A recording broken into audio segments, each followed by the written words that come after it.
എന്നിട്ട് അല്ലാഹ് പറഞ്ഞതാണ് എന്ത്, ഇത്ര ദീർഘമായിട്ട് നിങ്ങൾ നിസ്കരിക്കണ്ട, ഫഖറഉ മാ തയസ്സറ മിനൽ ഖുർആൻ, സൗകര്യപ്പെട്ടത് ഓതി നിസ്കരിച്ചാൽ മതി. ആ ആയത്തിലെങ്കിൽ നമ്മളൊക്കെ സ്ഥിതി 4-8 മണിക്കൂർ നിസ്കരിക്കേണ്ടിയിരുന്നു. അല്ലാഹ് ഇളവ് നൽകിയതാ. മനസ്സിലായില്ലേ? അപ്പൊ സുഹൃത്തുക്കളെ, നമ്മളൊക്കെ വിചാരണ്ട് നമ്മളിപ്പോ 1 മണിക്കൂർ നിസ്കരിച്ചാൽ തന്നെ ഞാനൊക്കെ സ്വർഗത്ത് പോയില്ലെങ്കിൽ ഇനി പാരാ പോവുക അല്ലേ? സഹാബത്ത് 4-8 മണിക്കൂറൊക്കെ നിസ്കരിച്ചിട്ടുണ്ട്. അത് നമ്മൾ മനസ്സിലാക്കണം. അത് മനസ്സിലാക്കാത്തോണ്ടാണ് പല ആളുകളും ഈ 1 മണിക്കൂറിൽ അല്പം ആകുമ്പോഴേക്ക് വലിയ വിഷമവും ബേജാറുമായിട്ട് ഇമാമിന്റെ നേരെ തിരിയണ്. നല്ല വമ്പില് ബീഹാരിനെ വിളിച്ചുകൊണ്ടിരും. ബീഹാരിനോട് ആദ്യത്തെ ദിവസം തന്നെ പറയും, 3/4 മണിക്കൂർ 1 മണിക്കൂർ ഏകണ്ട തോടാ എന്ന് പറഞ്ഞു കൊടുക്കും. പിന്നെന്തിനാണ് ഇവിടെ തന്നെ കിരിച്ചാ പോരെ? അപ്പൊ സുഹൃത്തുക്കളെ, നമ്മളെ സംബന്ധിച്ചിടത്തോളം നമ്മൾ തെറ്റിദ്ധരിച്ചിട്ടുള്ള വിഷയങ്ങളാണ് ഞാൻ തിരുത്തണമെന്ന് ഉദ്ദേശിച്ചത്. അതുകൊണ്ട് ആ കാര്യം പ്രത്യേകം ഓർമ്മപ്പെടുത്തുകയാണ്. തറാവീഹിന്റെ ജമാഅത്ത് അത്തായ സമയത്താണ് ഉത്തമം എന്ന് പറയാൻ പറ്റൂല. 2 സമയത്തും നടത്താം, കുഴപ്പമില്ല. എല്ലാവർക്കും പങ്കെടുക്കാൻ പറ്റിയ സമയം മഗ്‌രിബിന് ഇശാന്റെ ശേഷമുള്ള സമയമാണ്. സഹാബത്ത് ആ സമയത്താണ് സംഘടിപ്പിച്ചത്. ആർക്കെങ്കിലും നല്ല ഉഷാറും ഉന്മേഷമൊക്കെ ഉണ്ടെങ്കിൽ, ഉറങ്ങിത്തൂങ്ങാതൊക്കെ ഉണ്ടെങ്കിൽ അവർക്ക് എന്ത് ചെയ്യുക, ആ സമയത്ത് ഉത്തമമായ സമയം അതാണ്, യാതൊരു സംശയമല്ല. പക്ഷേ ഉത്തമമായ സമയത്ത് ഒറ്റയ്ക്ക് നിസ്കരിക്കുന്നതിനേക്കാൾ ഈ നേരത്തെ ജമാഅത്താണ് ഏറ്റവും നല്ലത്. നിങ്ങൾ നോക്കുന്നുണ്ട്, തറാവി ജമാഅത്ത് നിൽക്കാൻ ഞാൻ വീട്ടിൽ നിൽക്കാനാണ് പോയാ അന്ന് 11 തികയിലുണ്ടാവില്ല. അത് 3, 5, 7 എന്നൊക്കെ ഉണ്ടല്ലോ എന്നിട്ട് 3 ചെയ്യുമ്പോൾ ക്ഷീണം, 5 ചെയ്യുമ്പോൾ ക്ഷീണം. മറ്റത് അങ്ങനെയല്ല, മറ്റത് ടീം സ്പിരിറ്റിൽ അവിടെ നിൽക്കും. നല്ല ക്ഷീണം ഉണ്ടല്ലോ, 75 വയസ്സായ മയന്മാക്കി അപ്പുറത്ത് നിന്നിട്ട് അപ്പൊ ഞാൻ അപ്പൊ ഇങ്ങനെ ബലത്തിൽ അവിടെ നിൽക്കും. അതൊരു ടീം സ്പിരിറ്റാ. അങ്ങനെയാണ് പൂർത്തിയാക്കുക. എന്റെ അനുഭവം പറഞ്ഞു, നമ്മളെ വീട്ടിൽ നിസ്കരിക്കാതെ പോയാൽ ചിലപ്പോ നല്ല ഉറപ്പുണ്ട് നമുക്ക് സ്വന്തം ഓതി ഭാര്യയും കുട്ടികളൊക്കെ ഉണ്ട്, അവർക്കൊക്കെ വിശ്രമിച്ചിടക്ക് കഞ്ഞി ഒന്നിക്കണമെന്നൊക്കെ നോക്കാം. അങ്ങനെ വീട്ടിൽ നിസ്കരിച്ചോളി, കുഴപ്പമുള്ളതല്ല. പക്ഷേ നമ്മള് ഇവിടുന്ന് കഴിഞ്ഞും വീട്ടിൽ നിസ്കരിക്കാം, അവിടോട്ട് ഉണ്ടാവില്ല. സുന്നത്ത് നിസ്കാരം വീട്ടിലല്ല, ഫളീലിനോട് പോകും. ഇവിടെയില്ല, അവിടെയില്ല. അതുകൊണ്ട് ആ സ്ഥലം, ആ സംഗതി നമ്മൾ പ്രത്യേകിച്ച് മനസ്സിലാക്കണം. ഇനി സുഹൃത്തുക്കളെ, ഞാൻ തിരുത്താൻ ഉദ്ദേശിക്കുന്ന മറ്റൊരു കാര്യം, മുസ്ലിമീങ്ങളിൽ ശിർക്ക് സംഭവിക്കുകയില്ല എന്ന് മുഹമ്മദ് നബി പറഞ്ഞിട്ടുണ്ടല്ലോ. ഇപ്പോൾ വ്യാപകമായി പ്രചരിപ്പിക്കപ്പെടുന്ന ഒരു പ്രചാരണമാണിത്. റസൂലുള്ളാഹി സ്വല്ലല്ലാഹു അലൈഹി വസല്ലം പറഞ്ഞിട്ടുണ്ട്, ഈ ഉമ്മത്തിൽ ശിർക്ക് വരൂല. ഇത് വളരെ കാലമായി മുസ്ലിയാക്കന്മാര് പ്രചരിപ്പിക്കുന്നതാണെങ്കിലും ഈ അടുത്ത കാലത്ത് കുറച്ചുകൂടി ശക്തിയായി ചില മുസ്ലിയാക്കന്മാര് പ്രചരിപ്പിക്കുകയാണത്. അതിനവർ തെളിവ് പറയുന്ന ഹദീസ് ഏതാണെന്നറിയോ?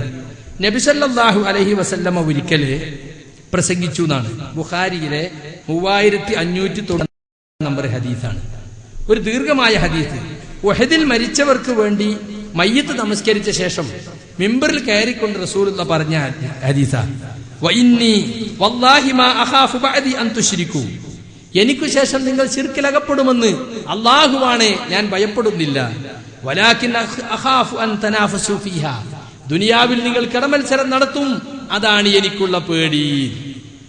ഈ ഹദീസ് ഉദ്ധരിച്ചിട്ട് മുസ്ലിയാക്കന്മാര് പറയാണ്, ഈ ഉമ്മത്തിൽ വരാനിരിക്കുന്ന മുഴുവൻ ജീർണതയെ സംബന്ധിച്ചും മുഴുവൻ വ്യതിയാനങ്ങളെ കുറിച്ചും പറഞ്ഞു തന്ന റസൂല് ഈ ഉമ്മത്തിൽ ശിർക്ക് വരുമെന്ന് പറഞ്ഞിട്ടേ ഇല്ല. അപ്പൊ എന്തായി? ഇന്ന് ഉമ്മത്തിൽ നടക്കുന്ന മുഴുവൻ ശിർക്കും ശിർക്കല്ല എന്ന് ന്യായീകരിക്കപ്പെട്ടു. അതാണ് കേരള സുന്നി ജമാഅത്ത് എന്നും പറഞ്ഞിട്ട് സംസ്ഥാന സുന്നികൾ ഒരു പുതിയ സംഘടന ഉണ്ടാക്കിയിട്ടുണ്ട്. തെക്കൻ കേരളത്തിലാണ് അത് വേരുപിടിപ്പിക്കാൻ നോക്കിയത്. കാരണം ഇവിടെ സമസ്തയിൽ നിന്ന് തെറ്റിപ്പോയ ഒരു ന്യൂനപക്ഷം, അവിടെയാണെങ്കിൽ മുജാഹിദുകളെ നേരിടാൻ അവിടുത്തെ ദക്ഷിണക്കാർക്ക് ഒരു കഴിവ് കുറവ്.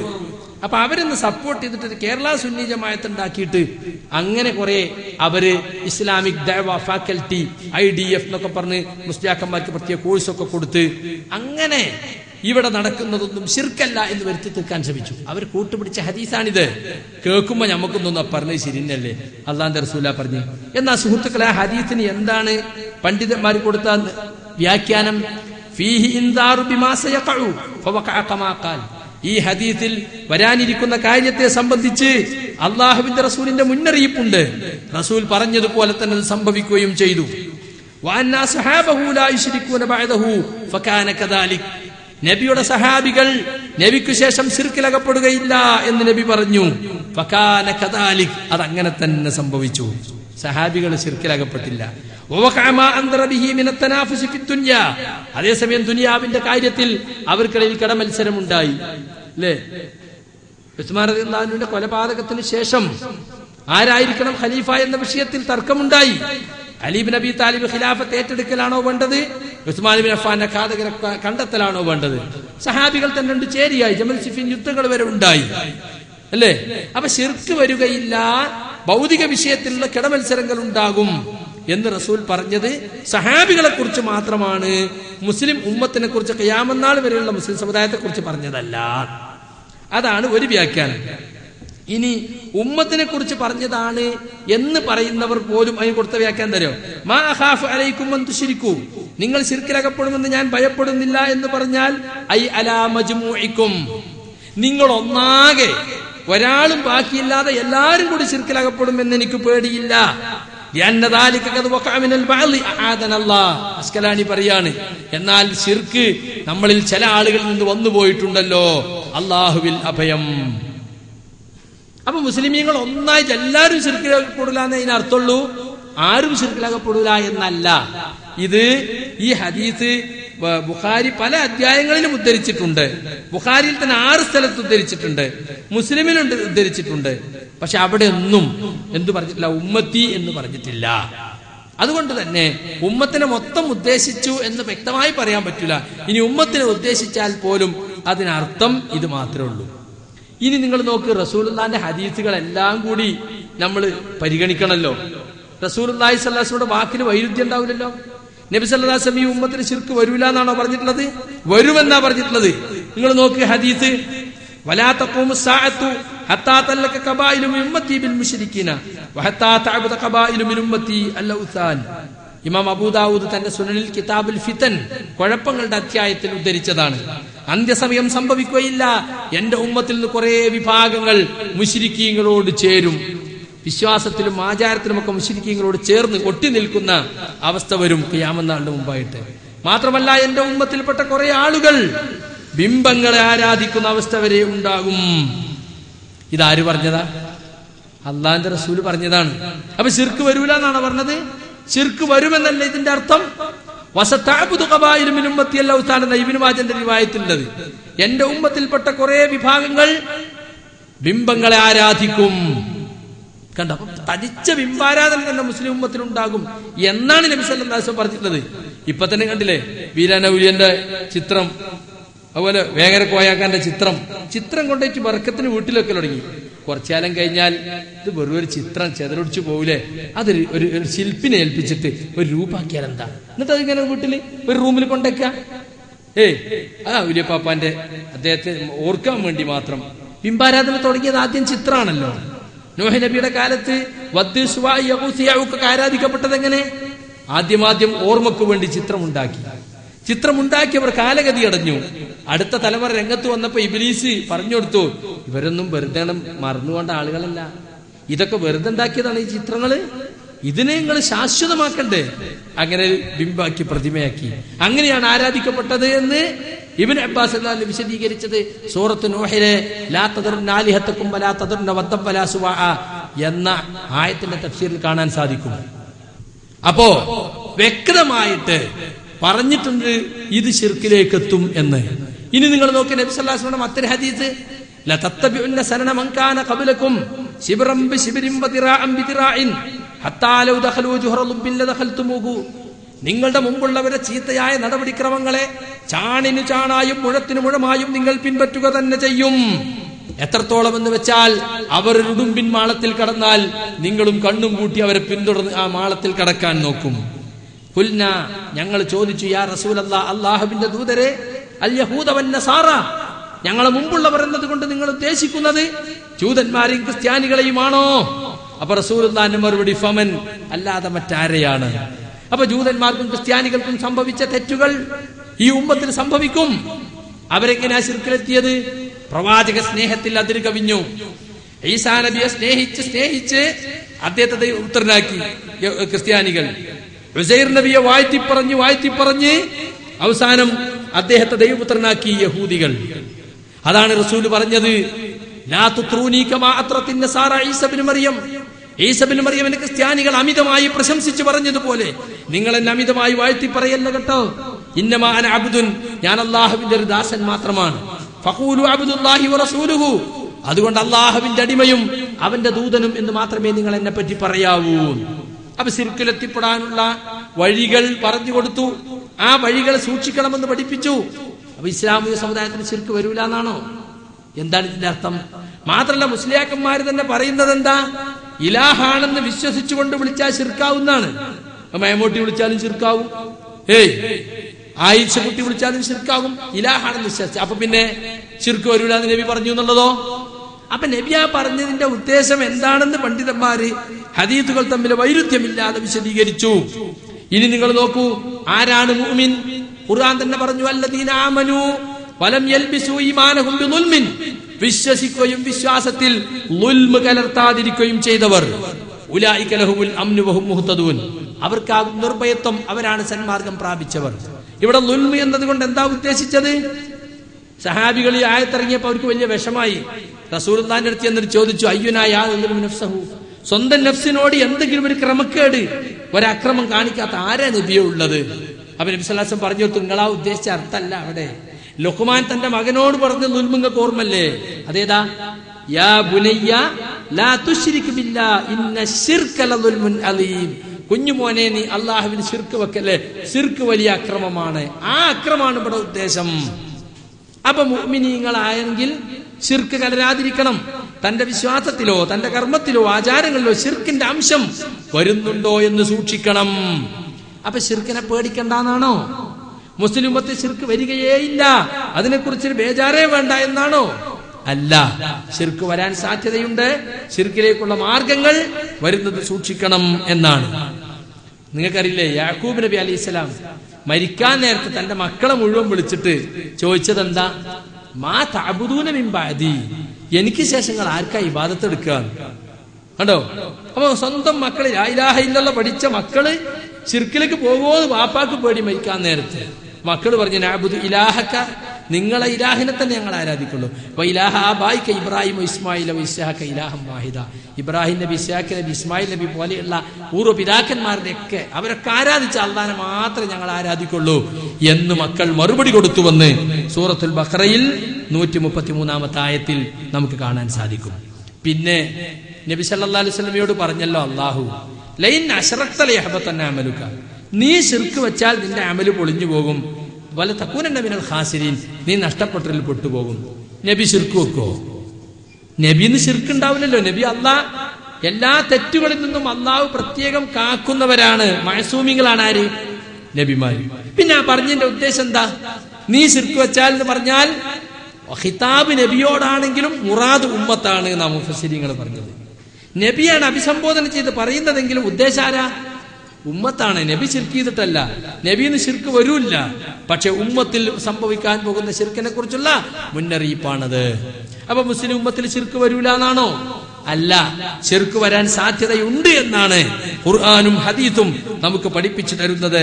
അതിനെ അട്ടിമറിക്കാൻ വേണ്ടിയാണ് ഒരു ഹദീസിനെ ദുർവ്യാഖ്യാനിച്ചുകൊണ്ട് മുസ്ലിയാക്കന്മാർ സംസാരിക്കുന്നത് എന്ന് നിങ്ങൾ മനസ്സിലാക്കണം. പിന്നെ നമ്മൾ തിരുത്തേണ്ട ഒരു ധാരണയാണ്, മലക്കുൽ മൗത്തിന് നമ്മളൊക്കെ ഒരു പേര് പറയലുണ്ട്. എന്താ? അസ്രായീല്. അങ്ങനെ ഒരു പേര് ഖുർആനിലുണ്ടോ? ഇല്ല. ഹദീസിലുണ്ടോ? ഇല്ല. മലക്കുൽ മൗത്ത് അസ്രായീൽ, മാപ്പിളപ്പാട്ടുകാരൻ പണ്ടേ പറഞ്ഞു പഠിപ്പിച്ച അങ്ങനെയാണ്. മലക്കുൽ മൗത്ത് അസ്രായീലാണ്. അസ്രായീൽ എന്ന പേര് ഹദീസിലുള്ളതല്ല, ഖുർആനിലുള്ളതല്ല. പിന്നെന്താ നമ്മൾ പറയേണ്ടത്? മലക്കുൽ മൗത്ത് പറഞ്ഞാൽ മരണത്തിന്റെ മലക്ക്, അസ്രായീൽ എന്ന് പറയേണ്ടതില്ല. ഏതുപോലെ റക്കീബ് അത്തീദ് എന്ന് രണ്ട് മലക്കുണ്ട്. ഒരു മലക്കിന്റെ രണ്ട് വിശേഷണമാണ്. മാ യൽഫിദു മിൻ ഖൗലിൻ ഇല്ലാ ലദൈഹി റഖീബുൻ അതീദ്, അതീദായ ഒരു റഖീബ് ഇല്ലാതെ നിങ്ങൾ ആരും ഒരു വാക്കും പറയുന്നില്ല. അപ്പൊ ഒരു മലക്കിന്റെ വിശേഷണം അതല്ല, രണ്ട് മലക്കുകളെ പേരല്ല, റഖീബും അതീദും. ആദിറാനി ഷാഹിദാനി ലാ യഗീബാനി അനിൽ അബ്ദി എന്നാണ് അതീദിന്റെ അർത്ഥം. റഖീബായ അതീദായ എന്ന നിരീക്ഷകരായി തയ്യാറായി നിൽക്കുന്ന, അടിമയിൽ നിന്ന് ഒരിക്കലും അകന്നു പോകാത്ത രണ്ട് സാക്ഷികളായി നിൽക്കുന്ന രണ്ട് സ്വഭാവം അവർ വിവരിച്ചതാണ്, അല്ല രണ്ട് മലക്കിന്റെ പേരല്ല. പിന്നെ ഇപ്പൊ അടുത്ത കാലത്തായി നമ്മുടെ പല വിഷയങ്ങളെക്കുറിച്ചും വിജ്ഞാനവേദിയിലും മറ്റുമൊക്കെ ഈസാ നബിയുടെ പുനരാഗമനം, മസീഹുദ് ദജ്ജാലിന്റെ ഫിത്ന, മഹദിയുടെ ആഗമനം, ഇങ്ങനെയുള്ള വിഷയങ്ങളൊക്കെ ചർച്ച ചെയ്യുമ്പോൾ ചില ആളുകൾ പറയാണ് ഈ മസീഹുദ് ദജ്ജാലിനെ കുറിച്ചൊന്നും കേരളത്തിൽ പറയേണ്ട ആവശ്യമില്ല. ദജ്ജാലിനെ നിഷേധിക്കുന്ന ഏതോ അറബികൾ ഉണ്ടായിട്ട് അവിടെ അറബികൾക്ക് മറുപടി എഴുതിയ ബുക്ക് കൊണ്ടുവന്നിട്ട് ഈ കേരളത്തിൽ ഇങ്ങനെ അതിനെക്കുറിച്ച് ക്ലാസ് എടുത്തുകൊണ്ടിരിക്കുകയാണ്.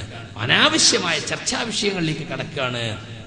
മസീഹുദ് ദജ്ജാലും മഹദിയും അതുപോലെ തന്നെ ഈസാ നബിയുടെ ആഗമനമൊക്കെ അനാവശ്യമായ ചർച്ചയാണോ?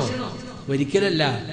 അത് ആഖിറുസ്സമാനിന്റെ അലാമത്തുകളായി, ഖിയാമത്തിന്റെ ലക്ഷണങ്ങളായി എണ്ണി പറഞ്ഞിട്ടുള്ളതാണ്. മാത്രമല്ല ഓരോ നിസ്കാരത്തിലും നമ്മൾ പ്രാർത്ഥിക്കുകയാണ് അല്ലേ? അല്ലാഹുമ്മ ഇന്നി അഊദു ബിക മിൻ അദാബി ജഹന്നം വമിൻ അദാബിൽ ഖബ്ർ വമിൻ ഫിത്നത്തിൽ മഹ്യാ വൽ മമാതി വമിൻ ഫിത്നത്തിൽ മസീഹിദ് ദജ്ജാൽ. അല്ലാഹുവേ, ഞാൻ നിന്നോട് രക്ഷ തേടുന്നു. എന്തിൽ നിന്നൊക്കെ? ഖബർ ശിക്ഷയിൽ നിന്ന്, നരകശിക്ഷയിൽ നിന്ന്, ജീവിതത്തിലെയും മരണത്തിലെയും പരീക്ഷണങ്ങളിൽ നിന്ന്, മസീഹുദ് ദജ്ജാലിന്റെ ഫിത്നയിൽ നിന്ന്. അപ്പൊ മസീഹുദ് ദജ്ജാലിന്റെ ഫിത്നയിൽ നിന്ന് നമ്മൾ രക്ഷ തേടുന്നു. പക്ഷെ മസീഹുദ് ദജ്ജാൽ എന്താ നമ്മൾ മനസ്സിലാക്കണ്ടേ? ഇപ്പൊ അബ്ദുസ്സലാം സ്വലമി പറയുന്നു, സത്യവും അസത്യവും കൂട്ടിക്കുഴക്കുന്ന എല്ലാ വിഭാഗങ്ങൾക്കും പറയുന്ന പേരാണ് മസീഹുദ് ദജ്ജാൽ.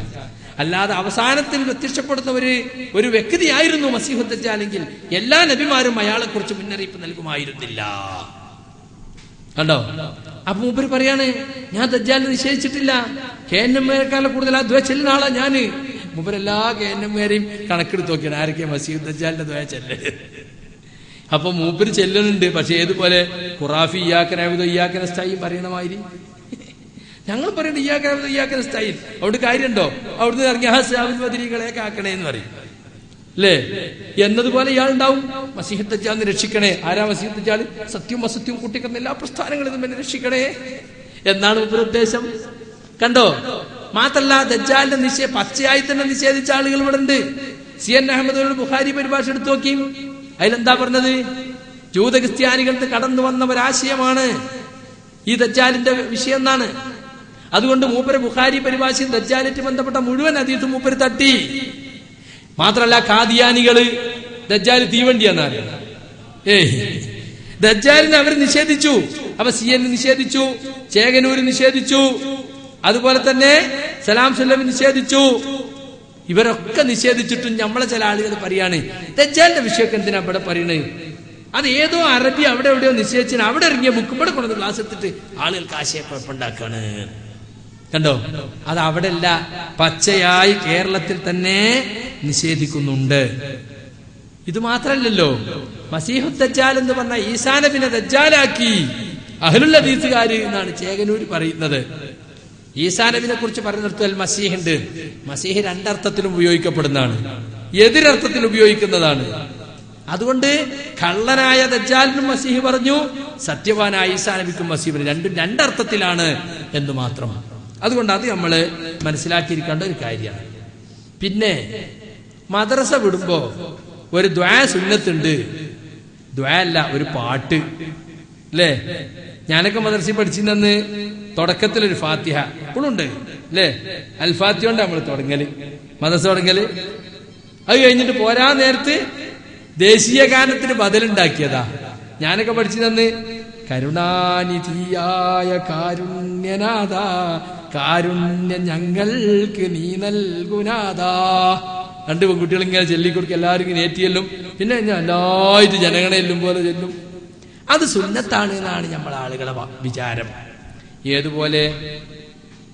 ഏതുപോലെ നമ്മളിപ്പോ ഖിറാഅത്ത് സുന്നത്താണ് ബയലിന് മുമ്പ് എന്ന് വിചാരിക്കുന്നത് പോലെ അതുവരെ ഖുർആനേക്കാർ ഇങ്ങനെ കാസറ്റിൽ വെച്ചിട്ടുണ്ടാവും. ഇനി പരിപാടി തുടങ്ങാം, ഖിറാഅത്ത് അഹമ്മദ് കുട്ടി എന്നിട്ട് അവന്റെ മകരിക്കുക. അതുവരെ നോക്കുക ഖിറാഅത്ത് തന്നെയാണ്. അപ്പൊ അങ്ങനെ അതെങ്ങനെ വെച്ചാല് ബയലിന് തുടങ്ങണതിന് മുമ്പ് പണ്ടേ നമ്മളൊരു മൗലായല്ലേ അല്ലേ? നമ്മളെ മത്തബിനെ സക്കാഫി പറഞ്ഞ മാതിരി ആ രണ്ടെട്ടുള്ള ടോർച്ച് കൊടുത്തിട്ട് അത് കച്ചത്തിലും വെച്ചിട്ട് തലയിൽ ഇങ്ങനെ വലിച്ചട്ടിട്ട് മൗലായ സല്ലീവ സാലിംദായി മന്നാബദാദ് അങ്ങനെ നീട്ടി ചെല്ലിയാലേ ബയലാവുള്ളൂ എന്നാണ്. അപ്പൊ അതൊന്ന് നിർത്തി കിട്ടാൻ വേണ്ടി നമ്മൾ തുടങ്ങിയാണ് എന്ത്, അതിന് ബദലൊരു ഖുർആൻ പാരായണം. മൗലായ നമ്മുടെ രണ്ട് ആയത്താണ് ഒരു കള. അത് പിന്നെ സുന്നത്തായി ആളുകൾക്ക് തോന്നുക ഒരു ഖിറാഅത്തും കൂടി ഇല്ലാതെ ക്ലാസ് തുടങ്ങിയത്. ഖിറാഅത്ത് എന്നൊക്കെ പറഞ്ഞാൽ നമ്മളിപ്പോ സ്വാഗതം, അധ്യക്ഷൻ, നന്ദി, ഒരുപാട് ചടങ്ങുകളാണ് നമ്മൾ പരിപാടിക്കും.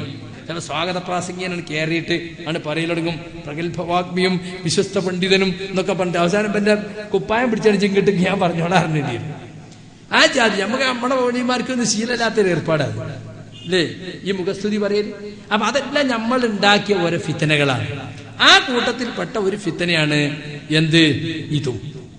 മദ്രസ വിടും ഒരു പാട്ട് സുന്നത്തുണ്ട് എന്ന് വിചാരിക്കാം. യോഗത്തിന് ഖിറാഅത്ത് മാത്രല്ല, ഖിറാഅത്ത് അവസാനിക്കുമ്പോ സദഖല്ലാഹുൽ അലിയ്യുൽ അലീം എന്ന് പറയും. ഇപ്പോഴും ചില ആളുകൾ ഖുതുബക്കൊക്കെ ആദ്യം ആയത്താണ് ഓദിച്ചിട്ട് സദഖല്ലാഹുൽ അലിയ്യുൽ അലീം, പേരോടാണെങ്കിൽ കുറച്ചുകൂടി കൂട്ടും. വസദ്ദഖ വബല്ലഗ റസൂലുൽ കരീം വനഹനു അലാ ദാലിക മിനശ് ശാഹിദീന ശാകിരീൻ. ഖുലാഉദ് റബ്ബിന്നാസിന്റെ ശേഷം കാണാം ഒരു 4 വരി. അത് മുസാഫിലല്ല, പിന്നെ ആരോ കൂട്ടിയതാ. ഖുലാഉദ് റബ്ബിന്നാസിന്റെ മിൻ ശർറിൽ വസ്വാസിൽ ഖന്നാസ് അല്ലദീ യുവസ്വിസു ഫീ സുദൂരിൻ നാസ് മിനൽ ജിന്നത്തി വന്നാസ് ഖുർആൻ കഴിഞ്ഞ് പിന്നെ ഉള്ളതൊക്കെ കൂട്ടിയതാ. സദഖല്ലാഹുൽ അലിയ്യുൽ അലീം വസദ്ദഖ വല്ലഗ റസൂലുൽ കരീം ഒക്കെ പിൽക്കാലത്ത് എഴുതി ചേർത്തതാ.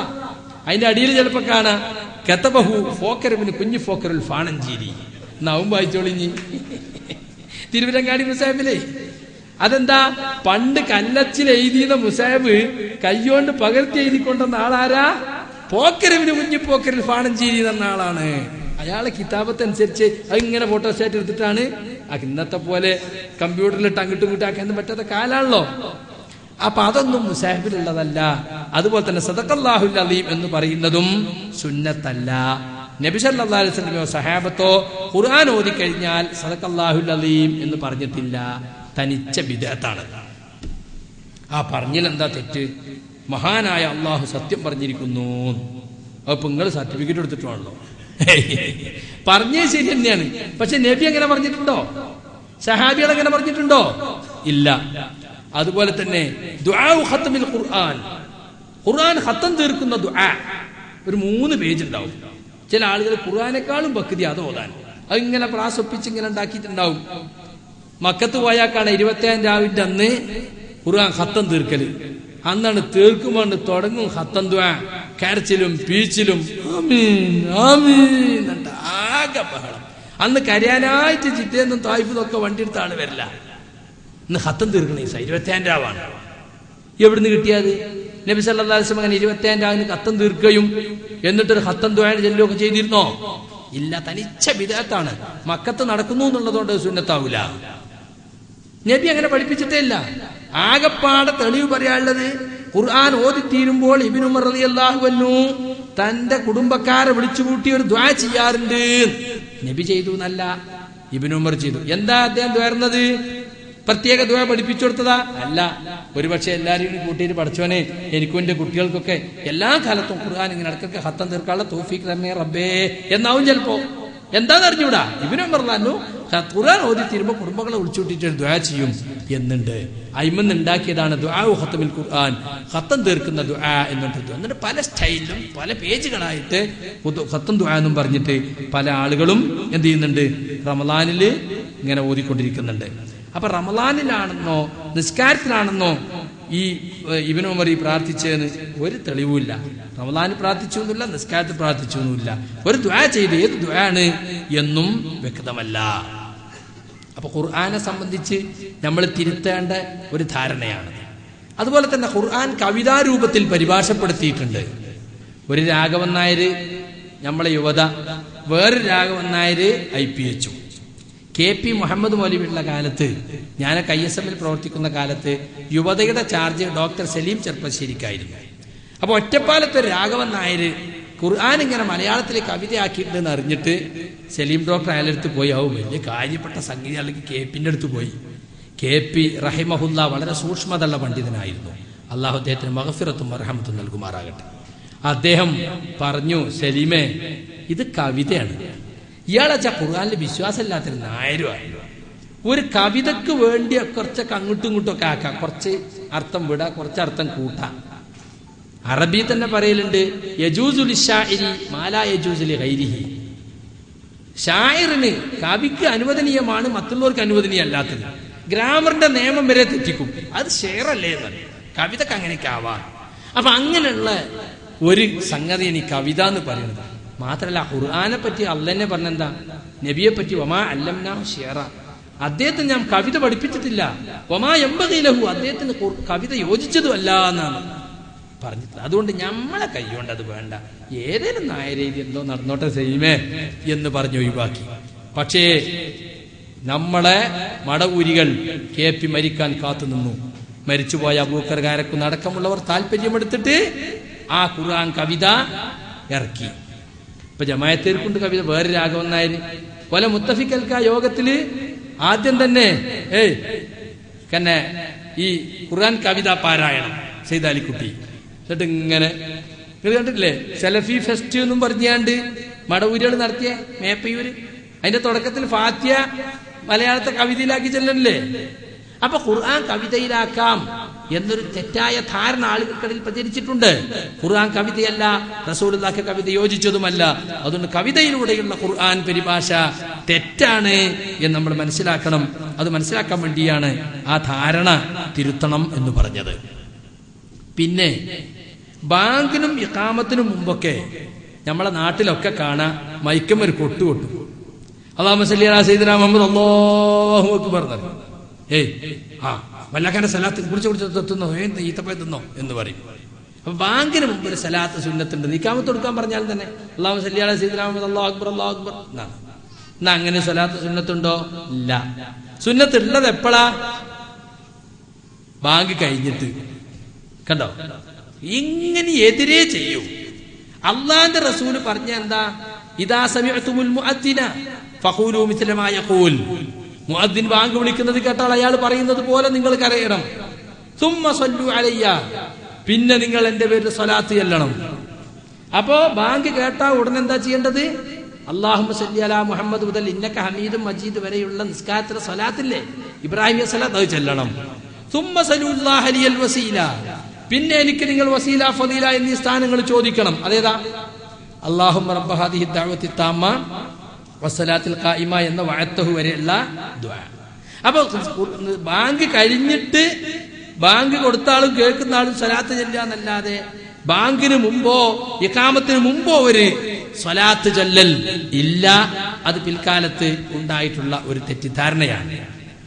അതുപോലെ പെണ്ണുങ്ങൾക്ക് നിസ്കരിക്കുമ്പോ ബാങ്കും വേണ്ട ഇഖാമത്തും വേണ്ട എന്ന ഒരു ചിന്താഗതി ആളുകൾക്കുണ്ട്.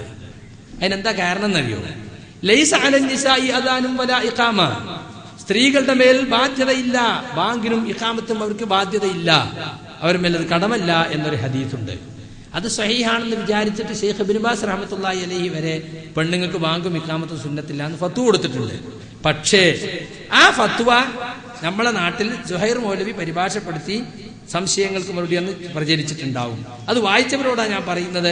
ആ ഹദീസ് ദഈഫാണെന്നും അതുകൊണ്ട് ആണുങ്ങൾക്ക് എന്താണ് ആ വിഷയത്തിലുള്ള നിയമം അത് തന്നെയാണ് പെണ്ണുങ്ങൾക്കും നിയമമെന്നും ഷെയ്ഖ് നാസറുദ്ദീൻ അൽബാനി ഫത്വ കൊടുത്തിട്ടുണ്ട്. അതാണ് ശരിയായിട്ടുള്ളത്. അപ്പൊ ആണുങ്ങൾക്ക് ബാങ്ക് സുന്നത്തുള്ളത് പോലെ പെണ്ണുങ്ങൾക്ക് സുന്നത്തുണ്ട്, ആണുങ്ങൾക്ക് ഇഖാമത്ത് സുന്നത്തുള്ള പോലെ പെണ്ണുങ്ങൾക്കും സുന്നത്തുണ്ട്. പെണ്ണുങ്ങൾക്ക് ആ വിഷയത്തിൽ പ്രത്യേകിച്ച് ഒരു നിയമവും ഇല്ല. പിന്നെ നമ്മുടെ നാട്ടിലുള്ളൊരു തെറ്റായ ധാരണയാണ് തലാഖിന് ആണിന് അധികാരമുള്ളത് പോലെ പെണ്ണിനും അധികാരമുണ്ട്. അതാണ് ഫസ്ഖ്. ആണിന് പെണ്ണിട്ട് യോജിച്ചു പോകാൻ കഴിയാതെ വന്നാൽ ഞാൻ നിന്നെ തലാഖ് ചൊല്ലി എന്ന് പറഞ്ഞ് പിരിച്ചുവിടാവുന്നത് പോലെ പെണ്ണിന് വേണ്ടി നിങ്ങളെ ഞാനും തലാഖ് ചൊല്ലി എന്ന് പറയാം. അതാണ് ഫസ്ഖ്. വാസ്തവത്തിൽ തെറ്റായ ഒരു ധാരണയാണത്. ഒരിക്കലും തന്നെ തലാഖിന് ആണിന് അധികാരമുള്ളത് പോലെ പെണ്ണിന് അധികാരമില്ല. പിന്നെ ഫസ്ഖ് എന്ന് പറഞ്ഞാൽ എന്താണ്? യോജിച്ചു പോകാൻ കഴിയില്ല എന്ന് തോന്നുന്ന സന്ദർഭത്തിൽ ജഡ്ജിയെ സമീപിച്ചിട്ട് ഈ ബന്ധം വേർപെടുത്തി തരണം എന്ന് ആവശ്യപ്പെടലാണ് പെണ്ണ്. ബന്ധം വേർപെടുത്തൽ ആരാ? പെണ്ണ് അല്ല, കോടതിയാണ്. റസൂലുള്ളാന്റെ കാലത്ത് റസൂലുള്ളാന്റെ അടുത്ത് ചെന്നു, അതൊക്കെ കോടതി റസൂലാണ്. ഇപ്പോൾ നമ്മുടെ നാട്ടിലാണെങ്കിൽ നമ്മുടെ നാട്ടിലെ കോടതി പോണം, അതാണ് നിയമം. എന്നിട്ട് കോടതി അവനെ വിളിച്ചു വരുത്തിയിട്ട് ഇവളേറ്റ് യോജിച്ചു പോകാൻ കഴിയോ ഇല്ലേ എന്ന് ചോദിച്ചിട്ട് എന്ത് ചെയ്യണം? ആ ബന്ധം വേർപെടുത്തി കൊടുക്കണം. ഞാനിത് പറയാൻ കാരണം നമ്മളെ ആളുകൾക്കൊക്കെ ധാരണ നാടൻ കാളിമാർക്ക് അതിന് അധികാരം ഉണ്ട് എന്നാ. അത് പണ്ടുണ്ടായിരുന്നു. നാടൻ കാളിമാർക്ക് ഗവൺമെന്റ് ബ്രിട്ടീഷുകാരെ കാലത്ത് നിശ്ചയിക്കപ്പെട്ട കാളിമാരുണ്ട്. അവർക്ക് അധികാരം ഉണ്ടായിരുന്നു. പക്ഷെ 1935 dissolution of the Muslim marriage act എന്ന ആക്ടിലൂടെ ആ അധികാരം കോടതിക്ക് കൊടുത്തിട്ടുണ്ട്. മനസ്സിലായില്ലേ? അപ്പൊ അങ്ങനെ ഫസ്റ്റ് ചെയ്യാൻ പറ്റൂല, കോടതി പോയി കേസ് കൊടുക്കാം. ഇപ്പൊ നിങ്ങൾക്ക് വിവാഹമുക്തയുടെ അവകാശങ്ങളെ സംബന്ധിച്ചുള്ള പുസ്തകങ്ങൾ അതിൽ കാണാൻ സാധിക്കും. ഇപ്പൊ രാജീവ് ഗാന്ധി കൊണ്ടുവന്ന വിവാഹമുക്ത സംരക്ഷണ നിയമമുണ്ടല്ലോ, ആ നിയമത്തിന്റെ അതിൽ പറഞ്ഞിട്ടുണ്ട്, ഒരു പെണ്ണിന് തന്റെ ഭർത്താവുമായി യോജിച്ചു പോകാൻ കഴിയാത്ത സാഹചര്യം ഉണ്ടായാൽ അവൾക്ക് കോടതിയെ സമീപിക്കാം. അപ്പൊ അവൾക്ക് കേസ് കൊടുക്കാം. കേസ് കൊടുത്തിട്ട് കോടതി അയാളെ വിളിച്ചു വരുത്തിയിട്ടാണ് എന്ത് ചെയ്യേണ്ടത്? ബന്ധം അവസാനിപ്പിക്കേണ്ടത്. അല്ലാതെ ഞാൻ നിങ്ങളെ ഫസ് ചെയ്തിരിക്കുന്നു എന്ന് പറഞ്ഞ് വിടാൻ പറ്റൂല. ഇപ്പൊ നമ്മളെ ആളുകൾ എന്താ ചെയ്യാ? നിങ്ങള് ഒരു വക്കീലിന്റെ അടുത്ത് പോകും, എന്നിട്ട് ഫസ്റ്റ് പരസ്യം, ഞാൻ കോമുവിന്റെ മകൾ വിജാത്തു, എന്റെ ഭർത്താവ് ഉണ്ണിയമ്മദ് ഇത്ര കാലമായിട്ട് ചെലവ് തരുന്നില്ല, അതുകൊണ്ട് ഈ പരസ്യ തീയതി മുതൽ 15 ദിവസത്തിനകം ഞാനുമായി ബന്ധപ്പെടുകയോ ചെലവ് തരികയോ ചെയ്തിട്ടില്ലെങ്കിൽ ഈ ബന്ധം വേർപെടുത്തിയതായി അറിയിക്കുന്നു എന്ന് ഞാൻ അടിയിൽ ഒപ്പ് ഇന്ന വക്കീൽ മുഖേന. എന്നിട്ട് ഇങ്ങനെ കാത്തിരിക്കും 15 ദിവസം, ഉണ്ണിയമ്മദ് വരുന്നില്ല. 16-ാം ദിവസം വേറൊരു ഉണ്ണിയമ്മദിന് ആണ് കെട്ടിച്ചു കൊടുക്കും. എന്ത് നിയമ സാധുതയാണ് ഇതിനുള്ളത്? നിയമത്തിന് സാധുത ഉണ്ടോ? ഇസ്ലാമിന് സാധുത ഉണ്ടോ? ഇല്ല. അപ്പൊ അതുകൊണ്ട് ഫസ്ഖ് എന്ന് പറഞ്ഞത് പെണ്ണ് ആണിന് അങ്ങോട്ട് തലാക്ക് ചെല്ലലാണ് എന്ന തെറ്റിദ്ധാരണ ഇല്ലാതാക്കുക, അതൊരിക്കലും ഇല്ല. നബി സല്ലല്ലാഹു അലൈഹി വസല്ലം അങ്ങനെ പഠിപ്പിച്ചിട്ടില്ല. ഇനിയും സുഹൃത്തുക്കളെ, ഒരുപാട് ധാരണകൾ തിരുത്താനുണ്ട്. ഒരു ധാരണയും കൂടി തിരുത്തിയിട്ട് ഞാൻ അവസാനിപ്പിക്കുകയാണ്. ജിന്നിനെ വിളിച്ച് സഹായം ചോദിക്കാം, ജിന്നിനെ വിളിച്ച് പ്രാർത്ഥിക്കാം എന്ന് വാദിക്കുന്നവർ മുജാഹിദുകളിലുണ്ട് എന്ന ഒരു തെറ്റിദ്ധാരണ വളരെ വ്യാപകമായി പ്രചരിപ്പിച്ചുകൊണ്ടിരിക്കുകയാണ്. 8-9 കൊല്ലം മുമ്പ് മടവൂരികൾ പറഞ്ഞു നടക്കാൻ തുടങ്ങി. 2007 മുതൽക്ക് അത് ശക്തിപ്പെട്ടു. പിന്നീട് അത് ഖുബൂരികൾ ഏറ്റെടുത്തു. അലിമദനി മൊറയൂരും അമ്പലക്കടവ് ഫൈസിയും ഒരേ സ്വരത്തിൽ പറഞ്ഞു, ജിന്നിനെയും മലക്കിനെയും വിളിച്ച് പ്രാർത്ഥിക്ക എന്നിടത്തേക്കാണ് KNM പോയിക്കൊണ്ടിരിക്കുന്നത്.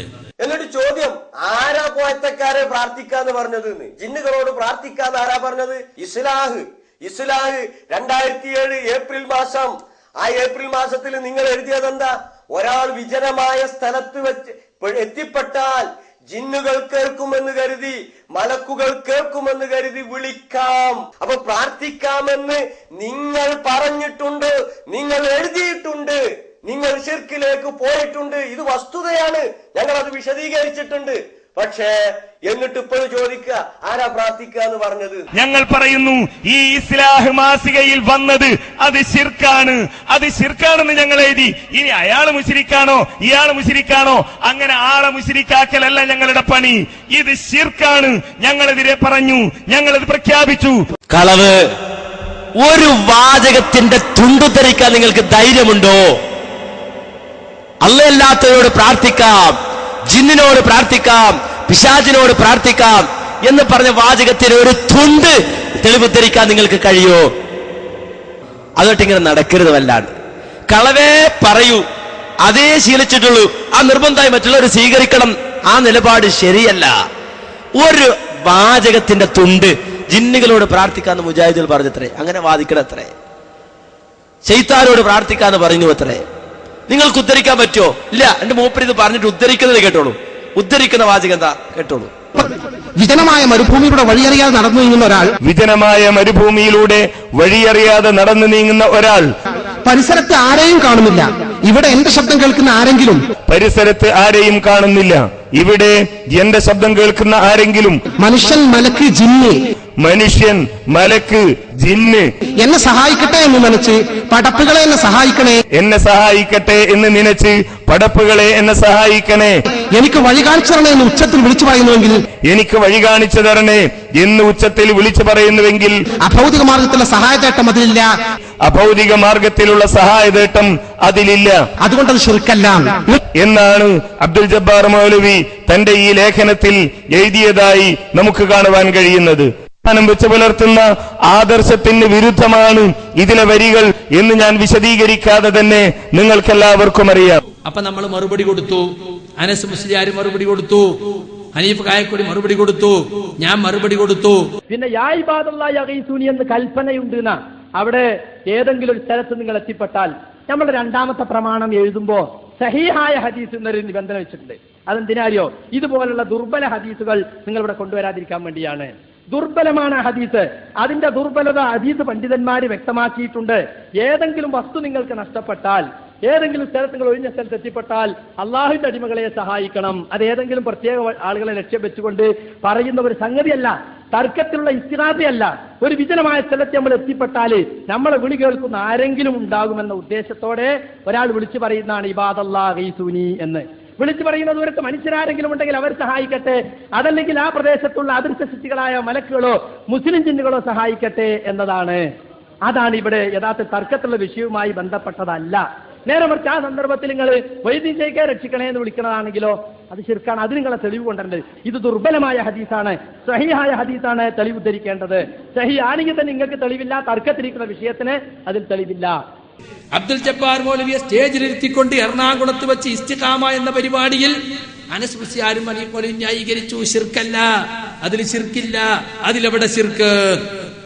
പ്രബോധന പ്രവർത്തനങ്ങൾ നടക്കുന്നതിനിടയിലാണ് ചില ആളുകൾ മുജാഹിദ് പ്രസ്ഥാനത്തിൽ നിന്ന് തെന്നിമാറിപ്പോയി ആദർശപരമായ വ്യതിയാനം സംഭവിച്ച് മാറിപ്പോകുന്നത്. അത്തരം ആളുകൾ ഇപ്പോൾ സമൂഹത്തിൽ നടത്തിക്കൊണ്ടിരിക്കുന്ന ഏറ്റവും വലിയ ഒരു പ്രചാരണമാണ് മുജാഹിദുകൾക്ക് തന്നെ തൗഹീദിൽ പിഴവ് സംഭവിച്ചിട്ടുണ്ട്, കാരണം അവര് ജിന്നുകളോട് പ്രാർത്ഥന നടത്താം, വിജനമായ പ്രദേശത്ത് എത്തിപ്പെട്ടാൽ ജിന്നിനോട് പ്രാർത്ഥന നടത്താമെന്ന് പറയുന്നവരാണ് എന്ന് മുജാഹിദുകൾക്ക് വാദമുണ്ട് എന്ന നിലയിലുള്ള പ്രചാരണം കുറച്ചു കാലമായി നാം കേട്ടുകൊണ്ടിരിക്കുകയാണ്.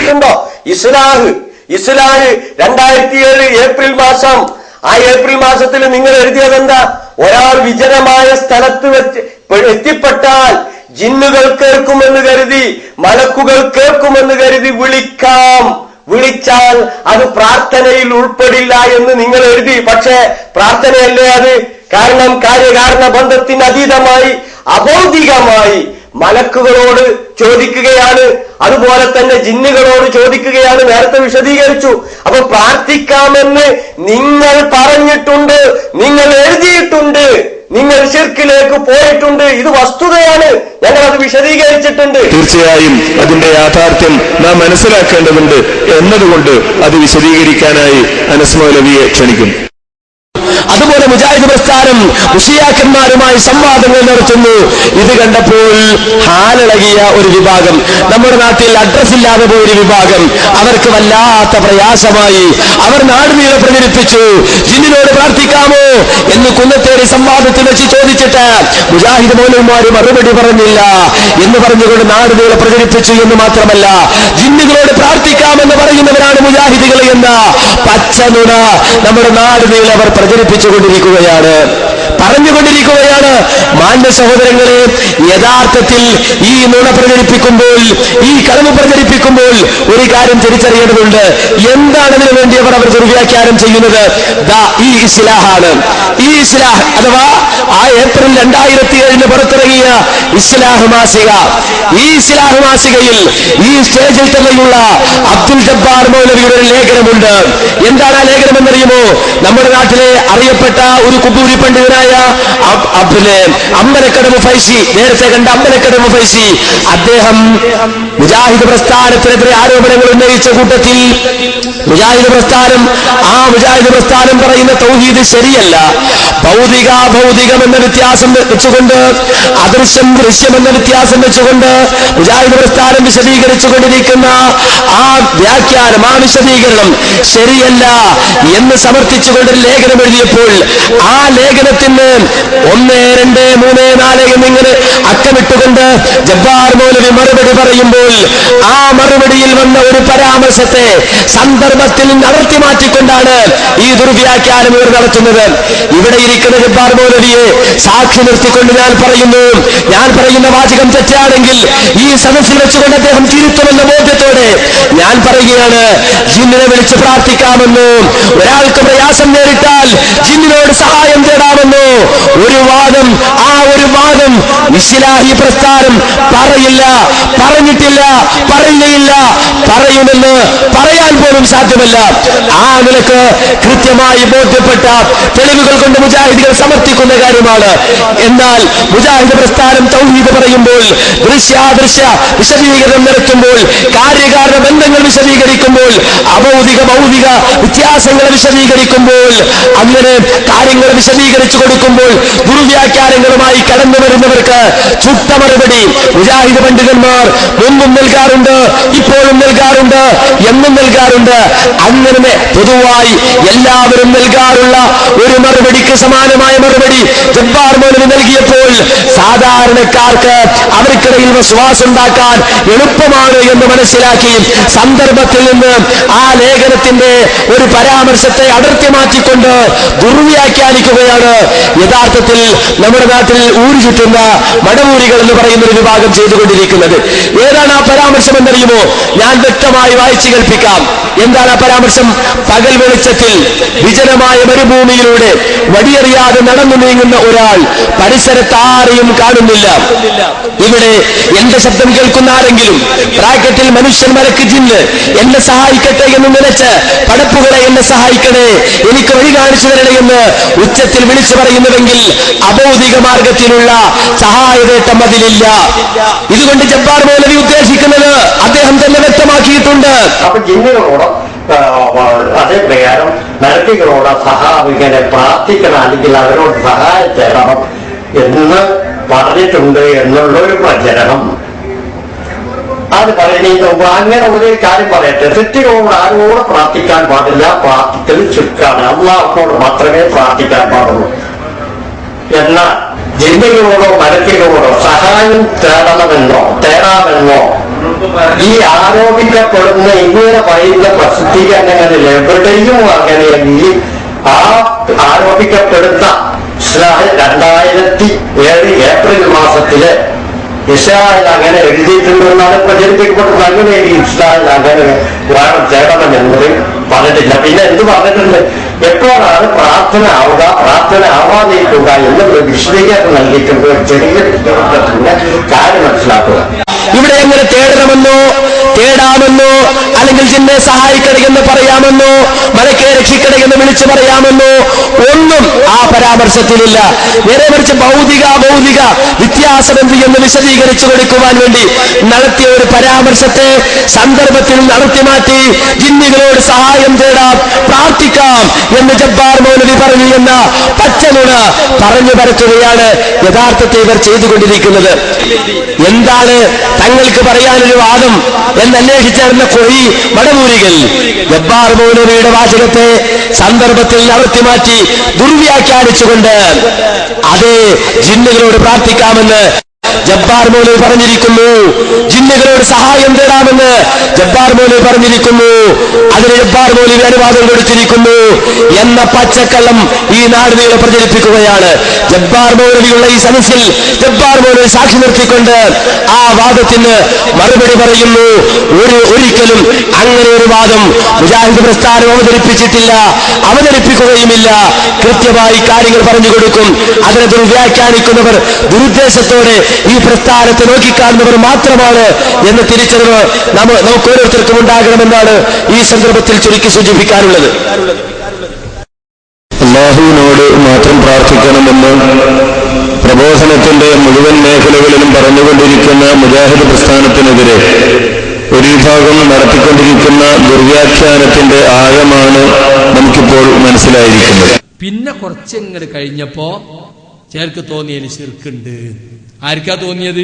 മുമ്പ് ശിർക്കില്ല എന്ന് പറഞ്ഞവർക്ക് തന്നെ.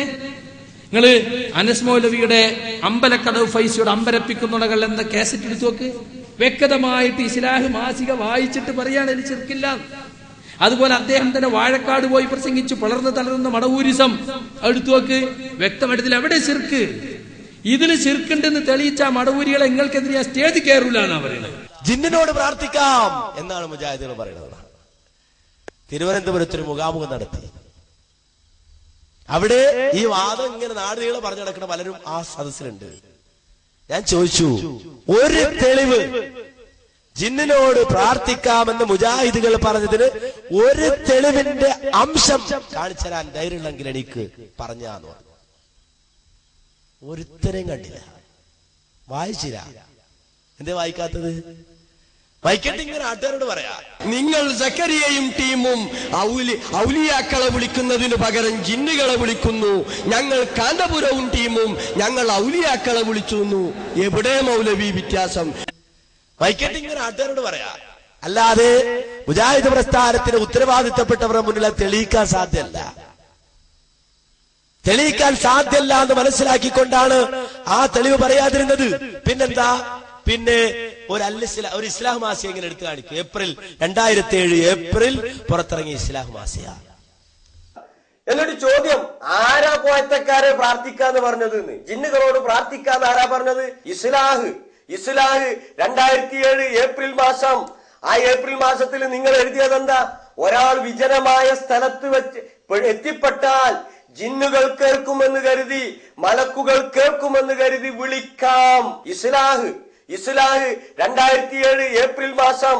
ആ ഏപ്രിൽ മാസത്തിൽ നിങ്ങൾ എഴുതിയതെന്താ?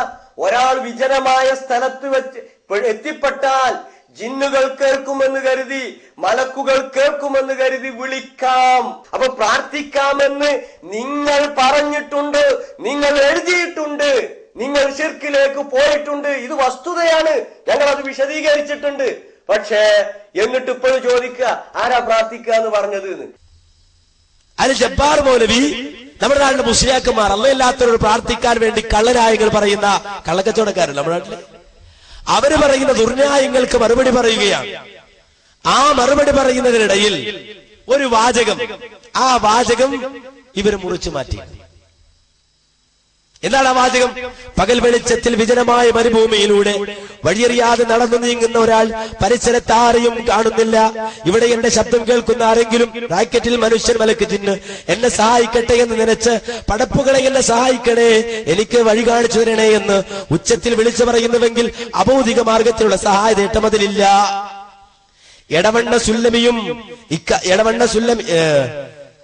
സുല്ലമിയും ഇക്കാര്യം അംഗീകരിക്കുമെന്ന് അദ്ദേഹത്തിന്റെ പുസ്തകത്തിൽ നിന്നും മനസ്സിലാകുന്നത്. നെല്ലിക്കുത്ത് മുസ്ലിയാർക്ക് മറുപടി പറഞ്ഞുകൊണ്ട് തൗഹീദ് ഒരു സമഗ്ര വിശകലനം എന്ന പുസ്തകത്തിൽ സുല്ലമി തന്നെ പറയുന്നത് കാണുക. ഇങ്ങനെ ജബ്ബാർ മൗലവി എഴുതി പോയ ഒരു വാചകം, ആ വാചകത്തെ പിടിച്ചുകൊണ്ടാണ് ഇവർ ദുർവ്യാഖ്യാനിക്കുന്നത്, തെറ്റിദ്ധരിപ്പിക്കാൻ ശ്രമിക്കുന്നത്. മുജാഹിദ് പ്രസ്ഥാനം പറഞ്ഞു എന്ത്? അതെ, ജിന്നിനോട് പ്രാർത്ഥിക്കാമെന്ന്. ആ തെറ്റിദ്ധാരണ ചില ആളുകൾ പടർത്താൻ ശ്രമിച്ചപ്പോൾ തന്നെ, പലരും അത് പറയാൻ ശ്രമിച്ചപ്പോൾ തന്നെ കൃത്യമായി ഇത് ഇസ്ലാഹാണ്, 2008 ജനുവരിയിലെ ഇസ്ലാഹ്. അതിൽ ഒരു ചോദ്യം കൃത്യമായി കൊടുത്തു. എന്താ ചോദ്യം? ചോദ്യം മറ്റൊന്നല്ല, പ്രാർത്ഥന അള്ളാഹുവോട് മാത്രമെന്നതാണ് ഇസ്ലാമിന്റെ അടിസ്ഥാന ആദർശം. നാളിതുവരെ ഇസ്ലാഹി പ്രസ്ഥാനം പ്രമാണങ്ങൾ ഉദ്ധരിച്ച് സ്ഥാപിച്ചതും അതുതന്നെയാണ്.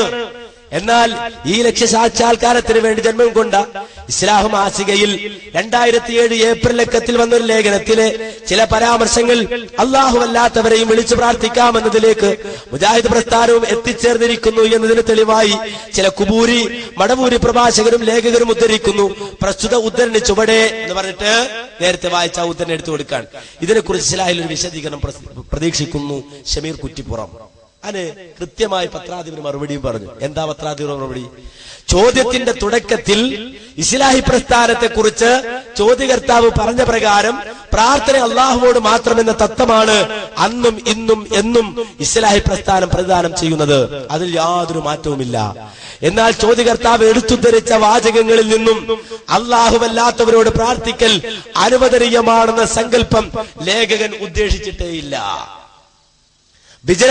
പ്രദേശത്ത് നിന്ന് തന്റെ ശബ്ദം കേൾക്കുന്നത് ആരാകട്ടെ അവരെന്നെ സഹായിക്കട്ടെ എന്ന നിലക്ക് അള്ളാഹുവിന്റെ അടിമകളെ എന്ന് വിളിച്ചാൽ അതിൽ അഭൗതികതയോ ശിർക്കോ ഇല്ല എന്ന് മാത്രമേ ലേഖകൻ ഉദ്ദേശിച്ചിട്ടുള്ളൂ. മദ്യപിച്ചാൽ ശിർക്കാകുകയില്ലെന്ന് പറഞ്ഞാൽ മദ്യപിക്കൽ അനുവദനീയമാണെന്ന് ഗവേഷണം നടത്തുന്നത് വിഡ്ഢിത്തമല്ലേ? നമ്മുടെ ജീവിതത്തിലെ ഒരു സാഹചര്യത്തിലും ജിന്നിനോട് സഹായം തേടാൻ ഖുർആനിലും ഹദീസിലും തെളിവില്ല. ഇത്തരം ദുഷ്പ്രചരണങ്ങളെ കരുതിയിരിക്കുക. കൃത്യമായി 2008 ജനുവരിയിൽ വലിയ അക്ഷരത്തിൽ തന്നെ, കാരണം വെച്ചാൽ കണ്ണ് കാണാത്ത ആളുകളാണല്ലോ കൂടുതലും പടവരുടെ കൂട്ടത്തില്, ഓരോ നന്നായി കണ്ടോട്ടെ എന്ന് വിചാരിച്ചിട്ട് ഒരൽപ്പം വലിയ അക്ഷരത്തിൽ തന്നെ കൊടുത്തു. 2008 കഴിഞ്ഞു, 2009 ആയി. എന്നാലും പഴയ പല്ലവി ഇങ്ങനെ പാടുക. അതേയാള് കുറച്ചു കാലം കഴിഞ്ഞ പറയുകയാണെങ്കിൽ ശിർക്കുണ്ട്. ഞങ്ങൾ പറയുന്നു ഈ ഇസ്ലാഹ് മാസികയിൽ വന്നത് അത് ശിർക്കാണ്, അത് ശിർക്കാണെന്ന് ഞങ്ങൾ എഴുതി. ഇനി അയാള് മുശ്രിക്കാണോ ഇയാള് മുശ്രിക്കാണോ, അങ്ങനെ ആളെ മുശ്രിക്കാക്കലല്ല ഞങ്ങളുടെ പണി, ഇത് ശിർക്കാണ് ഞങ്ങളെതിരെ പറഞ്ഞു. വിജനമായ മരുഭൂമിയിലൂടെ വഴിയറിയാതെ നടന്നു നീങ്ങുന്ന ഒരാൾ പരിസരത്ത് ആരെയും കാണുന്നില്ല. ഇവിടെ എന്റെ ശബ്ദം കേൾക്കുന്ന ആരെങ്കിലും മനുഷ്യൻ, മലക്ക്, ജിന്ന് എന്നെ സഹായിക്കട്ടെ എന്ന് നനച്ച് പടപ്പുകളെ എന്നെ സഹായിക്കണേ, എനിക്ക് വഴി കാണിച്ചു തരണേ എന്ന് ഉച്ചത്തിൽ വിളിച്ചു പറയുന്നുവെങ്കിൽ അഭൗതിക മാർഗത്തിലുള്ള സഹായതേട്ടം അതിലില്ല എന്നാണ് അബ്ദുൽ ജബ്ബാർ മൗലവി തന്റെ ഈ ലേഖനത്തിൽ എഴുതിയതായി നമുക്ക് കാണുവാൻ കഴിയുന്നത്. വെച്ച് പുലർത്തുന്ന ആദർശത്തിന് വിരുദ്ധമാണ് ഇതിലെ വരികൾ എന്ന് ഞാൻ വിശദീകരിക്കാതെ തന്നെ നിങ്ങൾക്കെല്ലാവർക്കും അറിയാം. വെച്ച് പുലർത്തുന്ന ആദർശത്തിന് വിരുദ്ധമാണ് ഇതിലെ വരികൾ എന്ന് ഞാൻ വിശദീകരിക്കാതെ തന്നെ നിങ്ങൾക്കെല്ലാവർക്കും അറിയാം. അപ്പൊ ജബ്ബാർ മൗലവി പറഞ്ഞതെന്ത് നമ്മൾ കൃത്യമായി മനസ്സിലാക്കണം. പ്രാർത്ഥിക്കാമെന്നല്ല, പ്രാർത്ഥിക്കണമെന്നല്ല, പ്രാർത്ഥിക്കേണ്ടതാണെന്നല്ല. പക്ഷേ അത് പറഞ്ഞാലും അതിൽ വരുന്ന വേറൊരു വിഷയം, നിങ്ങൾ ആരും കള്ളു കുടിക്കാറില്ല. എന്താ കുടിക്കാത്തത്?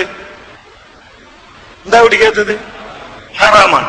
ഞാനിവിടെ നിങ്ങളോട് പറയുന്നു, ബിസ്മി ചൊല്ലി കള്ളു കുടിച്ചാൽ ഹറാമല്ല. ബിസ്മി ചൊല്ലി കള്ളു കുടിച്ചാൽ ഹറാമല്ല. നിങ്ങൾ ഇവിടെ അടുത്തുള്ള ബാറിൽ ഈ പരിപാടി കഴിഞ്ഞിട്ട് പോയി കുറച്ച് മദ്യപിച്ച് ഇറങ്ങി വരുമ്പോ വേറൊരാൾ ചോദിച്ചു, അല്ല ചങ്ങായി, നീ മുജാഹിദല്ലേ, നീ എന്താ കള്ളു കുടിക്കാൻ കയറിയത്, നീ എന്താ മദ്യപിച്ചത്? അപ്പൊ നിങ്ങൾ പറഞ്ഞു, അത് കായക്കൊടി എന്ത് ചെയ്തിട്ടുണ്ട്, പറഞ്ഞിട്ടുണ്ട് ബിസ്മി ചൊല്ലി കള്ളു കുടിച്ചാൽ ഹറാമല്ല. നിങ്ങൾ അയാളെയും കുട്ടി എന്റെ അടുത്ത് വന്നു, ഹലോ നിങ്ങളിങ്ങനെ ഇയാളോട് കള്ളു കുടിക്കാന്ന് പറഞ്ഞിട്ടുണ്ടോ? ഞാൻ പറഞ്ഞിട്ടില്ല. ഞാൻ എന്തേ പറഞ്ഞിട്ടുള്ളൂ, ബിസ്മി ചൊല്ലി കള്ളു കുടിക്കൽ ഹറാമല്ലാന്നേ ഞാൻ പറഞ്ഞിട്ടുള്ളൂ. കള്ള് കുടിക്കാമെന്നോ കുടിക്കേണ്ടതാണെന്നോ കുടിക്കാവുന്നതാണെന്നോ ഞാൻ പറഞ്ഞിട്ടില്ല എന്ന് പറയുന്നതിലൊരർത്ഥമില്ല. ഇവിടെ എങ്ങനെ തേടണമെന്നോ തേടാമെന്നോ അല്ലെങ്കിൽ ജിന്നെ സഹായിക്കണമെന്ന് പറയാമെന്നോ മലക്കെ രക്ഷിക്കണമെന്ന് വിളിച്ചു പറയാമെന്നോ ഒന്നും ആ പരാമർശത്തിലില്ല. നേരെ മറിച്ച് ഭൗതിക വ്യത്യാസമെന്ത് എന്ന് വിശദീകരിച്ചു കൊടുക്കുവാൻ വേണ്ടി നടത്തിയ ഒരു പരാമർശത്തെ സന്ദർഭത്തിൽ നടത്തി മാറ്റി ജിന്നുകളോട് സഹായം തേടാം, പ്രാർത്ഥിക്കാം എന്ന് ജബ്ബാർ മൗലവി പറഞ്ഞു എന്ന പച്ചനുണ പറഞ്ഞു പരത്തുകയാണ് യഥാർത്ഥത്തിൽ ഇവർ ചെയ്തുകൊണ്ടിരിക്കുന്നത്. സംഗതി കുഴപ്പമൊന്നുമില്ല, തെറ്റ് മനസ്സിലായാൽ തിരുത്തണം, അത് സംശയമൊന്നുമില്ല. പക്ഷെ അന്ന് പറഞ്ഞ തൗഹീദിന്റെ മാനദണ്ഡം, ശിർക്കിന്റെ മാനദണ്ഡം ഇപ്പൊ മാറിപ്പോയി. അതാ മാനദണ്ഡം. ഏത് മാനദണ്ഡത്തിന്റെ അടിസ്ഥാനത്തിലാണ് അന്ന് അതിന് ശിർക്കില്ല എന്ന് പറഞ്ഞത്?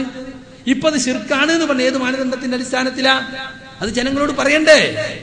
കുറെ കാലം 2012 വരെ ശിർക്കല്ല എന്നും എവിടെ ശിർക്ക് എന്ന് ചോദിക്കാം. ഇപ്പൊ പറഞ്ഞു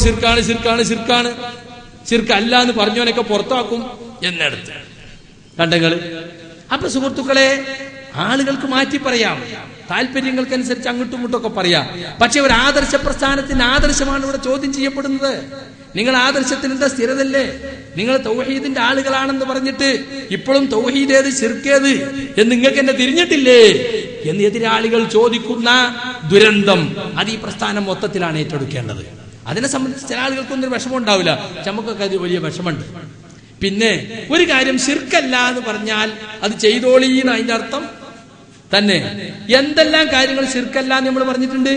ഇപ്പൊ ഒരാള് മരിച്ച മഹാന്മാരുടെ ഹക്ക് ജാഹ് ബർക്കത്ത് കൊണ്ട് പടച്ചവനെ നീ എന്നെ രക്ഷിക്കണേ എന്ന് പറഞ്ഞു, അത് ശിർക്കാണോ? അല്ല. അതേസമയം ശിർക്കിലേക്കുള്ള മാർഗമാണത്, ശിർക്കിലേക്കുള്ള വസീലയാണ്. ആ മഹാന്റെ ഹക്ക് കൊണ്ട് ചോദിച്ചാൽ, ബർക്കത്ത് കൊണ്ട് ചോദിച്ചാൽ അള്ളാഹു തരാൻ നിർബന്ധിതനാകുമെന്ന് വിശ്വസിച്ചാൽ ശിർക്കാവും. അതുകൊണ്ടത് അതൊന്നും വിശ്വസിക്കാതെ ഒരാൾ മഹാന്മാർക്ക് അള്ളാഹു ഹക്കുണ്ട് ജാഹുണ്ടല്ലോ അവരോട് ചോദിച്ചാൽ എന്താ, ചോദിക്കണം അള്ളാഹിനോട് തന്നെയല്ലേ എന്ന് വിചാരിച്ചിട്ട് വൈദ്യ ശൈഖിന്റെ ഹക്കുകൊണ്ട് പഠിച്ചോൻ എന്റെ രോഗം മാറ്റണേ എന്ന് പറഞ്ഞാൽ അത് ശിർക്കല്ല, ശിർക്കിലേക്കുള്ള വസീലയാണ്. അതുപോലെ തന്നെ ജാറം കെട്ടുക എന്ന പ്രവൃത്തി ശിർക്കല്ല, പക്ഷേ ശിർക്കിലേക്കുള്ള വസീലയാണ്. ഒരാൾ ബിംബുണ്ടാക്കൽ ശിർക്കല്ല, പക്ഷേ ബിംബാരാധന എന്ന ശിർക്കിലേക്കുള്ള വസീലയാണ്. അപ്പൊ ശിർക്ക് അല്ല ഒരു കാര്യം എന്ന് പറഞ്ഞത് ചെയ്യാന്നർത്ഥം. ഇപ്പൊ ചില ആളുകൾ എങ്ങനെ ശിർക്കല്ല എന്ന് പറഞ്ഞിരിക്കണു. ഇപ്പൊ മദ്യപാനം ശിർക്കല്ല, ഇതിനർത്ഥം മദ്യപിക്കാന്ന? മദ്യപാനം ശിർക്കല്ലല്ലോ. വ്യഭിചാരം ശിർക്കല്ല, അതിനർത്ഥം വ്യഭിചരിക്കാന്ന? അപ്പൊ ഒരു കാര്യം ശിർക്കല്ല എന്ന് പറഞ്ഞാൽ അത് ചെയ്തോളി എന്നുള്ള അനുവാദമാണോ? തെറ്റല്ല എന്നാണോ അതിന്റെ അർത്ഥം? അല്ല. ശിർക്ക എന്നതിനെ പറ്റി പറയാൻ പറ്റൂല. പിന്നെ എന്താ പറ്റുക? അത് ഓരോ വിഷയത്തിനനുസരിച്ചിരിക്കും. ചിലത് ഹറാമായിരിക്കും, ചിലത് ഹലാലായിരിക്കും, ചിലത് പാടില്ലാത്തതായിരിക്കും. ചെറിയ തെറ്റാവും, വലിയ തെറ്റാവും. അപ്പൊ അതുകൊണ്ട് സുഹൃത്തുക്കളെ, ഇങ്ങനെയുള്ള ചില തെറ്റിദ്ധാരണകൾ മുസ്ലിം സമുദായത്തിൽ മുജാഹിദ് പ്രസ്ഥാനത്തെക്കുറിച്ച് ഈ പറഞ്ഞുകൊണ്ടിരിക്കുന്നുണ്ട്. ആ തെറ്റിദ്ധാരണകൾ തിരുത്തുക എന്നത് നമ്മളെ സംബന്ധിച്ചിടത്തോളം ഒഴിച്ചുകൂടാൻ പാടില്ലാത്ത കാര്യമാണ്. ഞാൻ ആദ്യം ഓതി വെച്ച ആയത്തുകൾ ഓർക്കണം. വലാ തഖഫു മാ ലൈസ ലക ബിഹി ഇൽമുൻ. നിനക്ക് വ്യക്തമായ അറിവില്ലാത്ത ഒന്നിനെയും നീ പിൻപറ്റരുത്. ഇൽമു വേണം, അറിവ് വേണം, കൃത്യമായ അറിവ്. ഊഹം പോരാ, നിഗമനം പോരാ, കൃത്യമായ അറിവ് വേണം. അറിവില്ലാത്ത ഒന്നിനെയും നീ പിൻപറ്റരുത്. ഇന്ന സമഅ വൽ ബസറ വൽ ഫുആദ, കേൾവിയും കാഴ്ചയും ഹൃദയവും, കുല്ലു ഉലൈക കാന അൻഹു മസ്ഊല, അതിനെ സംബന്ധിച്ച് ചോദ്യം ചെയ്യപ്പെടുന്നതാണ് എന്ന് സൂറത്തുൽ ഇസ്രായിൽ അല്ലാഹു പറയുന്നു. കണ്ടോ? അപ്പോ അറിവ് വേണം. അല്ല എങ്കിൽ നമ്മുടെ കണ്ണെന്തിനുപയോഗിച്ചു, നമ്മുടെ കാതെന്തിനുപയോഗിച്ചു, നമ്മുടെ ഹൃദയം എന്തിനുപയോഗിച്ചു എന്ന് അല്ലാഹു സുബ്ഹാനഹു വതആല ചോദിക്കും.